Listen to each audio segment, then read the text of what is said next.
I have always had the deep understanding for myself that if anything was going to move forward in my life, that I was going to have to be responsible for making that happen. I know that to be true now and can articulate it as you are responsible for your life. And if you're sitting around waiting on somebody to save you, to fix you, to even help you, you are wasting your time, because only you have the power to take responsibility to move your life forward. And the sooner you get that, the sooner your life gets into gear. This is what I know from doing 25 years and thousands of interviews on the Oprah Show. It does not matter where you come from. I have seen people come out of the desert, walk across the desert, being born in the most dire circumstances. Doesn't matter what your mama did, whether she did or had a PhD or no D. What matters is now, this moment, and your willingness to forgive the past, take responsibility, and move forward. You need activation energy to start the change. That's the key to creating any kind of change.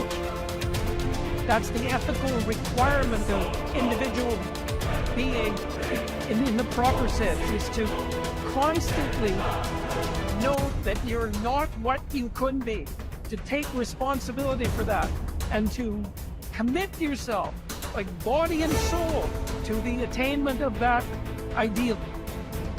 If you think about the times when you're at peace with yourself with regards to how you're conducting yourself in the world, it's almost always conditions under which you've adopted responsibility. The most guilt I think that you can experience is the sure knowledge that you're not even taking care of yourself, so that you're leaving that responsibility to other people. There is no capability difference between you and someone you consider to be an ultimate role model of success. The only difference is they've learned to use their mind and body with more power on a consistent basis. They've learned to manage their state. They've learned to use their body effectively. Whether they know it or not consciously doesn't matter. And they've learned to control their mental focus. Remember, whatever we concentrate our focus on consistently and strive to learn from it and make new distinctions about it, we will get great at it. I need you to evaluate yourself and ask yourself the question, when you hear the word notice it, when you have a trial or tribulation, how are you wired? You hold on to it and you recycle it. Do you realize that every day you thought you wasn't going to make it? Do you remember them days when you thought it was absolutely unbearable and you thought you wasn't going to endure that one?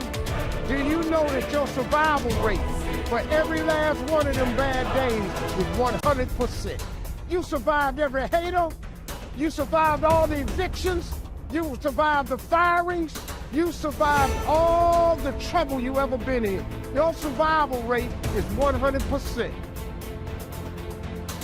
One of the things you gotta understand, my friend, is that you're supposed to fail.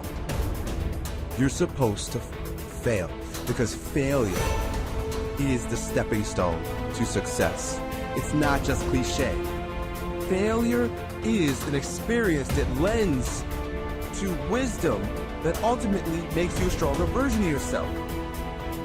Like, until I make my dreams become a reality, I'm not quitting. I don't care how much money I can invest. I'm going to continue to do this until I become successful.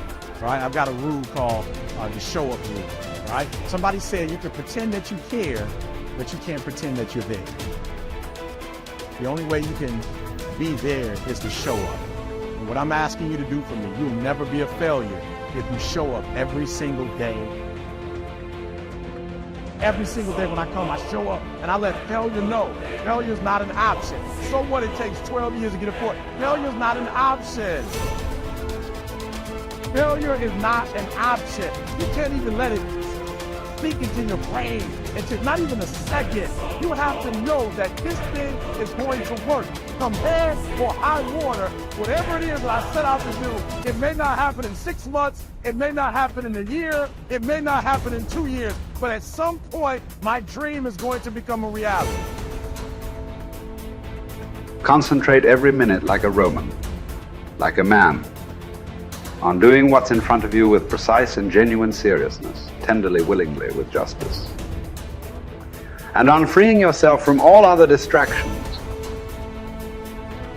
Yes, you can, if you do everything as if it were the last thing you were doing in your life, and stop being aimless, stop letting your emotions override what your mind tells you. Stop being hypocritical, self-centered, irritable. You see how few things you have to do to live a satisfying and reverent life. If you can manage this, that's all even the gods can ask of you. Do not disturb yourself by picturing your life as a whole. Do not assemble in your mind the many and varied troubles which have come to you in the past and will come again in the future, but ask yourself with regard to every present difficulty, what is there innerable and beyond? Endurance. You would be ashamed to confess it. And then remind yourself that it is not the future or what is past that afflicts you, but always the present, and the power of this is much diminished if you take it in isolation and call your mind to task if it thinks that it cannot stand up to it when taken on its own. Think of your many years of procrastination. How the gods have repeatedly granted you further periods of grace, of which you have taken no advantage. It is time now to realize the nature of the universe to which you belong and of that controlling power whose offspring you are, and to understand that your time has a limit set to it. Use it then to advance your enlightenment, or it will be gone and never in your power again. Men seek retreats for themselves, houses in the country, seashores and mountains, and thou too art wont to desire such things very much. But this is altogether a mark of the most common sort of men, for it is in thy power whenever thou shalt choose to retire into thyself.